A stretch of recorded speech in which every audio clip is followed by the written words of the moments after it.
Oi, pessoal. Tá dando pra escutar aí, gente? Bom, então hoje eu resolvi vir aqui falar um pouquinho sobre um assunto que eu acho super legal dentro da área de gestão de pessoas. Não é um assunto muito cobrado em provas e tudo mais, mas... Oi, Ju, tudo bem? Mas é um assunto que está sempre presente aí no meio organizacional e eu, assim, já trabalhei bastante com isso e gosto de falar sobre isso, então vamos lá. Então hoje eu vou falar um pouquinho sobre feedback, né?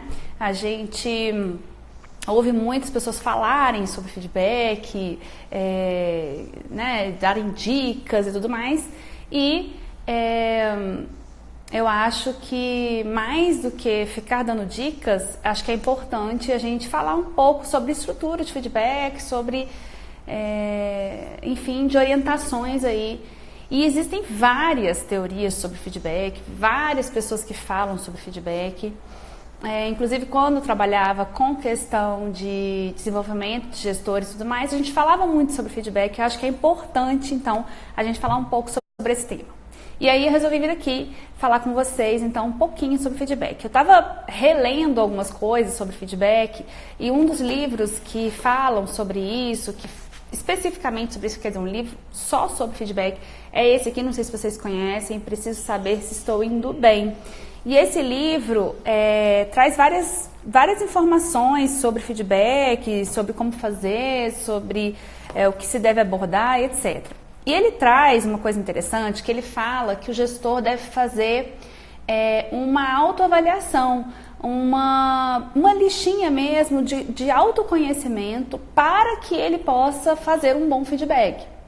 E eu achei interessante porque ele traz 10 princípios sobre feedback, 10 categorias do feedback, que abordam um pouco de tudo que eu já conheci sobre feedback e tal. A Fela Moscovitch fala sobre feedback, e tem outros autores também que falam sobre feedback.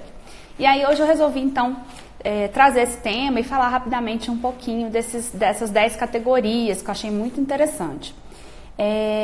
Eu coloquei aqui no Flipchart, não sei se vocês vão conseguir ver, deixa eu ver se eu consigo mostrar aqui. Ó, tá vendo? E aí, oi Vanessa, bom dia. E aí, então eu trouxe aqui algumas coisinhas que o autor fala sobre feedback. Então vamos lá. A primeira é a elaboração de um plano. Quando ele fala de elaboração de um plano, ele está falando sobre você se preparar para fornecer um feedback. Que não adianta, não adianta você chegar para fornecer um feedback assim, sem um preparo mínimo. Claro que você não deve perder oportunidades de fornecer um bom feedback. Bom dia. Você não deve perder essa oportunidade de fornecer um bom feedback. Às vezes é útil, é válido fornecer um feedback imediatamente.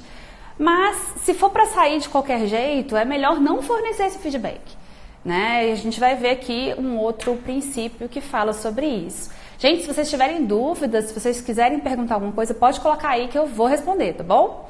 Então, tem essa questão de elaborar minimamente um plano. Não precisa ser um plano super mega elaborado para fornecer um feedback, tá? Mas minimamente se preparar, colocar um papel ali, qual é a ideia. Às vezes tem uma palavra-chave que você precisa falar ou que você não pode falar, que, né, pode magoar a pessoa mais do que fornecer uma crítica construtiva. Então, é preciso minimamente um plano, ok? A segunda é uma abordagem específica, ou seja, você não vai falar sobre qualquer coisa, você vai falar sobre fatos. E a gente vai além, né? É importante a gente fornecer exemplo. Então, você vai falar, por exemplo, que você vai falar para a pessoa que ela é alguma coisa? Não, você vai falar que ela teve um comportamento no dia tal, da seguinte maneira, para que fique claro para a pessoa sobre o que é esse feedback que você está fornecendo, senão a pessoa não vai ter como melhorar. O feedback tem o objetivo de fazer com que a pessoa mude o comportamento dela para melhor, né? Então, se você não for específico, se você não construir fatos, se você não disser sobre o que você está fornecendo